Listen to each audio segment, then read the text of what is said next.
की YouTube channel से आज हम मुखातिब हैं और आज 16 दिसंबर 2024 है और बाकी जो है वो तकरीबन 14 दिन और बचे हैं कि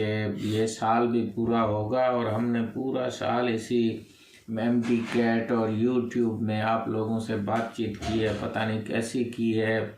और हमें उम्मीद है कि हमने जो है यूज़फुल टॉक्स आप तक पहुंचाई होंगी। लेकिन सबसे ज़्यादा जो है मेरे वीडियो जो हैं वो मैंने MD कैट पे बनाए हैं, क्योंकि ये सितंबर में तो ये टेस्ट हुई थी, लेकिन इससे पहले आगा ख़ान की टेस्ट जुलाई में हुई थी और ये जो टेस्टें हैं सितंबर से शुरू है और अभी भी ये सिलसिला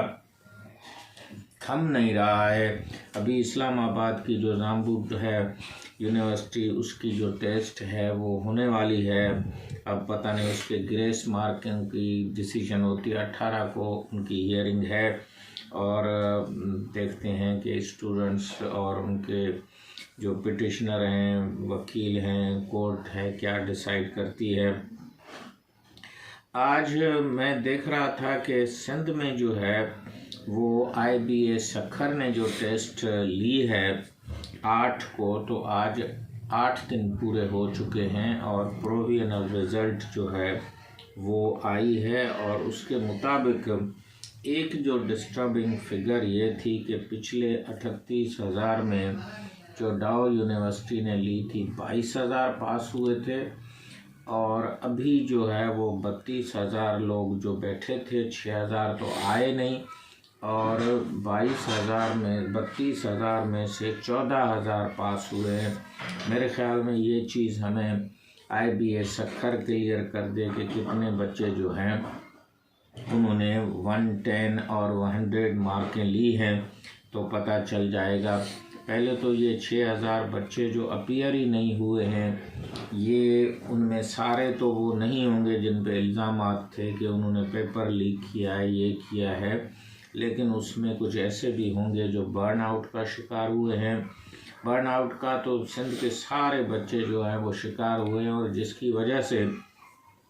आपका जो परसेंटेज है वो 192 तक पहुंचा है, आगे नहीं गया है। जबकि दूसरे सूबों में, पंजाब में ये 196 तक भी गया है और इसी तरह से मेरे ख्याल में जो और प्रोविंस हैं उसमें भी इसी तरह के कुछ हायर, अगर 192 नहीं होंगे तो 194 भी हो सकते हैं, वहाँ तक गए हैं। तो अब जो रिज़ल्ट आई है इसके लिए जो है वो ईमेल वगैरह उन्होंने दी है कि जनाब बच्चों को अगर कोई शिकायत हो तो वो अपनी मार्कशीट वगैरह जो है, या नहीं उनको जो वो आंसर शीट दी गई थी वो उसके साथ अपलोड करें। तो हमारे दोस्त हैं, सहाफ़ी भी हैं, शौकत ज़रदारी, वो भी इस चीज़ पे काफ़ी अपनी तवज्जो रखे हुए हैं। उसके काफ़ी वीडियोस और लाइव टॉक्स उसके चल रही हैं, वो अमेरिका में होते हैं। तो उन्होंने ये बताया कि बच्चे जो है वो टेम्पर करके मार्क्स जो आंसर शीट है वो IBA सक्खर को भेज रहे हैं, जिसकी उसके पास 2-3 मिसालें भी थीं, उसने दिखाई तो नहीं लेकिन बताया। तो मेरे ख्याल में ये एक और डिफ़िकल्टी जो है वो सर उठा रही है। और फिर ये है कि जो बड़े शहर हैं कराची, हैदराबाद, सक्खर, उनके बच्चे जो हैं वो थोड़े पीछे हैं और बदीन, थरपारकर, रानीपुर, खैरपुर के बच्चे जो हैं वो नंबर 1 पे हैं, 192 में हैं। कश्मीर के लिए जो कहा जा रहा था कि उसके बच्चे जो हैं वो ज़्यादा नंबर लेते हैं, वहाँ ज़्यादा गड़बड़ भी होती है, उसका हमें पूरा ज़िक्र इतना ख़ास नहीं मिलता है। लेकिन बड़े शहरों के बच्चों का थोड़ा पीछे रहना और छोटे शहरों और पसमानदा इलाकों का आगे आना एक अपसेट भी है। और ये पिछली मरतबा भी मैंने देखा था कि हैदराबाद की जो बच्चे हैं उनकी जो MD कैट की परसेंटेज थी वो बदीन से कम थी। तो एक तो शहरों में जो है वो घरेलू माहौल या तालीमी माहौल या इंटरनेट इतना बढ़ गया है, मोबाइल फ़ोनें इतनी बढ़ गई हैं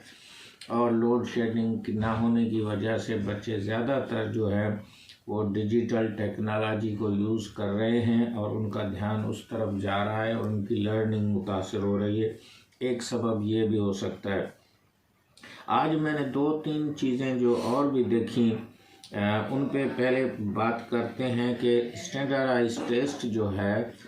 उसके लिए ये भी कहा है it is good, it is harmful and it is अगली। यानी हार्मफुल एंड अगली जो है वो एक पूरी जो है उसकी जो गुड साइड है कि एक स्टैंडर्ड पे सारों को वो जो है वो बताती है, लेकिन उस पर काफ़ी कुछ रिसर्च जो है वो उसके अगेंस्ट में जाती है। मैंने कल भी बताया था कि जो डिबेट है, एक हमारा इदारा है या उसके यूट्यूब चैनल है SOT इवेंट्स के नाम से, उसमें आगा खान बोर्ड के जो चेयरमैन थे वो भी थे, दूसरे बोर्डों वाले भी थे, और वो कोई 1 घंटे की डिबेट के बाद जो नतीजा आया वो 51% ने MD कैट को रद्द कर दिया और सिर्फ 49% जो थे उन्होंने इसके हक में। ये पाकिस्तानी स्टडी थी और पाकिस्तानी लोग थे, ये कहीं बाहर के नहीं थे। और उन्होंने यहाँ तक ये कहा कि कैम्ब्रिज भी अब इसके ख़िलाफ़ हो रही है और 1600 स्कूल जो है अमेरिका में। तो आज मैंने उसको फर्दर जब देखा तो एक इदारा है जो प्यू इंस्टीट्यूट के नाम से रिसर्च इदारा है, और एक है PSI या पीसा उसको कहते हैं, जो कि इंटरनेशनल जो है वो एक इदारा है और वो असेसमेंट जो है वो बच्चों की करता है हर साल में 2 साल में। तो उसने जो है वो ये देखा है कि अमेरिका में तकरीबन हर बच्चे को इंटर तक कोई 112 टेस्टें देनी पड़ती हैं, और उसकी जो उस पीसा के जो स्टैटिस्टिक्स बता रहे हैं कि अमेरिका जो है वो फिनलैंड से पीछे है, जहाँ सिर्फ एक स्टैंडर्डाइज टेस्ट होती है, कोरिया से पीछे है, और उसका नंबर जो है 72 मुल्कों के जो इम्तिहानी रिज़ल्ट थे उसमें 23-24वें नंबर पे आता है, वो आधे पे भी नहीं पहुंचता है, यानी 35वें नंबर पे भी नहीं पहुंचता है, उससे भी पीछे चला जाता है। तो ये बड़ा सवाल है कि स्टैंडर्डाइज टेस्ट जो है उसको अब इतने तक आगे बढ़ाया गया है, ख़ास तौर पे कंप्यूटर और नेट की सहूलत की वजह से, कि हर इदारा ये चाहता है कि मैं कोई ना कोई टेस्ट बनाऊं, और आजकल जो कंप्यूटर में उसको टाइप करना और उससे प्रिंट निकालना इतना आसान हो गया है, तो हर इदारा जो है अब अमेरिका में ये छोटे बच्चों के 3 साल के बच्चों के लिए भी टेस्ट दी जाती है, और वहाँ जब वो 3 से 4 साल जाता है तो 5 टेस्टें दे चुका होता है। इस वजह से जो टीचिंग टाइम है उसके लिए कहा गया है कि वो 2% से ज़्यादा कभी भी इस टेस्ट के और इसके लिए पूरी कैरियर में जो है वो नहीं होना चाहिए। 98% आपको टीचिंग पे तवज्जो देनी चाहिए। उसके अलावा भी जो ये कहा गया है कि जो टेस्ट है स्टैंडर्डाइज टेस्ट, ये चाइना से 2000 साल पहले शुरू हुई। फ़िलासफ़ी पूछी जाती थी और फ़ौजी स्किल या आर्मी में जंग करने की स्किल पूछी जाती थी, और इसी तरह से कुछ लैंग्वेज और एग्रीकल्चर पे ये ज़्यादा पूछी जाती थी क्योंकि उसमें ज़रूरत होती थी। लेकिन ये टेस्ट ये नहीं बता सकती, ये तो बता सकती है कि आप आग बुझाने के लिए पानी ले जाएंगे ऊपर, लेकिन उस आग को बुझाने के लिए जो आपको दिलेरी या ब्रेव होना चाहिए वो ये टेस्ट मेजर नहीं कर सकती। इसी तरह एक एग्जांपल दिया गया था कि अगर मछली से आप ये सवाल पूछ लें कि आप दरख्त पे चढ़ जाएंगी तो उसको तो बिल्कुल ही समझ में नहीं आएगा। तो इस तरह की हमारी टेस्टें जो हैं, या फिर इसी तरह से आप अंदाज़ा लगाएं कि एक बच्चे की जो टेस्ट है उसको कंपेयर किया जा रहा है हज़ारों बच्चों से। मिसाल के तौर पे वो जो सिंधिया है थरपारकर की, जिसने 192 लिए हैं, उसको एक बच्चे से या 10 बच्चों से नहीं कंपेयर किया जा रहा है, उसको 38,000 बच्चों से कंपेयर किया जा रहा है। और फिर एक ये भी था कि हमारे जो स्कूल हैं वो अंडर रिसोर्स हैं और वहाँ बच्चे कहाँ ज़्यादा हैं और टीचर कम हैं और जो वहाँ स्पेस है वो भी कम है, और इसी तरह जो टेस्टों की स्पेस है वो भी कोई स्टैंडर्ड नहीं है। मिसाल के तौर पे पुलिस स्कूल है, यहाँ पे NAD यूनिवर्सिटी है, फिर हैदराबाद में पब्लिक स्कूल है, तो आप उनको देखोगे कि उन स्पेस में ही जब स्टैंडर्डाइज नहीं है तो आप टेस्ट को कैसे स्टैंडर्डाइज टेस्ट जो है वो कह सकते हैं। अब आ जाते हैं कि सिंध में जो है 38,000 बच्चे जो हैं उनके लिए सीटें कितनी अवेलेबल हैं। तो 2400 सीटें हैं पब्लिक सेक्टर के कॉलेजेस में, वो तकरीबन जो हैं हमारे पास कॉलेज 12 हैं, और इसी तरह से प्राइवेट में जो है वो 1850 सीटें जो हैं वो मौजूद हैं, और उन कॉलेजेस की तादाद भी इससे थोड़ी कम है या ज़्यादा है। इसी तरह से जो आर्मी की जो टेस्ट है वो 1 दिसंबर को हुई है, और जो PMDC की MD कैट यूनिवर्सिटियों ने डॉ ने कराई है वो 22 सितंबर को हुई है, और इससे पहले जो है वो आगा खान ने 21-22 जुलाई को जो टेस्ट की है। तो इस मुल्क में भी एक ओवर टेस्टिंग का माहौल चल रहा है। हम गुजारिश करेंगे कि सीटों को बढ़ाया जाए और लोकल लेवल पे ये टेस्ट करने की इजाज़त दी जाए। सारे PMDC मेडिकल कॉलेजेस को, मीरपुर खास का कॉलेज जो है उसको बढ़ाया जाए, और जो यहाँ हमारे मेडिकल कॉलेजेस हैं जो कम से कम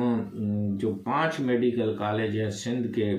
जिसमें सिर्फ 100 सीटें हैं उनको 150 किया जाए, और जहाँ 150 हैं उनको 200 सीटें कर दिया जाए, और जहाँ 250 हैं उसको 300, और जहाँ 300 है उनको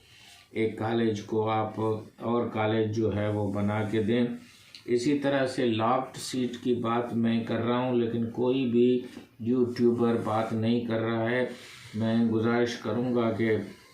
PMDC के जो करता धरता हैं वो बताएं कि ये 350 सीट्स जो आपने बलूचिस्तान और पंजाब जो सूबे सरहद के इलाकों के लिए रखी हैं। कल भी ये फैसला आया है कि सिंध में रेंजर्स 1 साल के लिए बैठी रहेगी, तो ये सीटें जब लॉ एंड ऑर्डर के सिलसिले को बेहतर करने के लिए आपने बच्चों को दी हैं तो वहाँ एक मेडिकल कॉलेज खोला जाए, और ये सीटें जो हैं चारों सूबों में पूल में डाली जाएं और सिंध में दी जाएं। अब जो शहीद जुल्फ़कार अली भुट्टो मेडिकल यूनिवर्सिटी में भी तकरीबन 36 सीटें जो हैं वो सिंध की होंगी, रूरल अर्बन की मिला के। उसके लिए बच्चे जो हैं वो भी तैयारी करें। और मैं देख रहा था कि नम्स की जो टेस्ट है उसमें भी 50,371 बच्चे बैठे हैं, और वहाँ जो उनकी परसेंटेज सिलेक्शन लास्ट जा रही है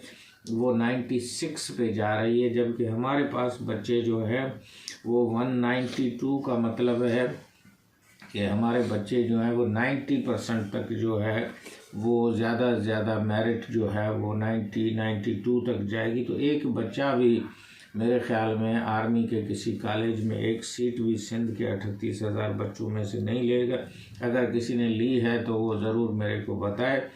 आगा खान से भी हम गुजारिश करेंगे कि सिंध के बच्चों को इंटरनेशनल कंपटीशन में ना डालें, और अगर सिंध के इस रिज़ल्ट में कुछ दूसरे सूबों के भी जो नाम आ रहे हैं IBA सक्कर को देखकर उसको रेक्टिफाई करना चाहिए। उम्मीद है कि आपको डॉक्टर हुसैन बशकोलाची यूट्यूब चैनल से नई नई मालूमात मिलती रहेगी, और जो बच्चे हैं या इस टेस्टिंग के साथ जो है वो एंग्जाइटी, परेशानी और फेल होने का खौफ और उसका जो एक इफ़ेक्ट पड़ता है उससे जो बच्चे हैं उनमें एक और रुझान है जिसका मैं अभी नाम नहीं ले रहा हूँ, लेकिन उसको ये पूरी दुनिया में है कि the more test and more suicide tendencies या थिंकिंग जो है वो वहाँ पे बढ़ रही है। तो हम क्योंकि मुसलमान हैं और अल्लाह पे भरोसा रखें, और दुनिया में जो है वो this test is not your life. And Allama Iqbal ने भी कहा था कि जो स्काई इज़ द लिमिट, और इस जो भी हैं चीज़ें उनको आगे अच्छे तरीके से देखें, हौसले से देखें। हज़ारों लाइनें हैं जिसमें आप डॉक्टरी से ज़्यादा जो है, आज भी मैं एक तस्वीर देख रहा था कि जो डीएसपी है लाड़काना की, एक ग्रेजुएट, उसको पुलिस के फूल और वो लगे हुए थे। तो हमारे मेडिकल प्रोफेशन में भी इतनी सारी वो अट्रैक्शन अब नहीं रही है। बहुत सारी आईटी, आर्टिफिशियल इंटेलिजेंस और दूसरी चीज़ों ने उनको सब स्पेशलिटी और सुपर स्पेशलिटी में कन्वर्ट कर दिया है। तो आप एमबीबीएस की डिग्री के बजाय भी आप हेल्थ केयर का हिस्सा बन सकते हैं। डॉक्टर हुसैन बशकोला जी यूट्यूब चैनल को लाइक करें, शेयर करें। खुदा हाफिज़।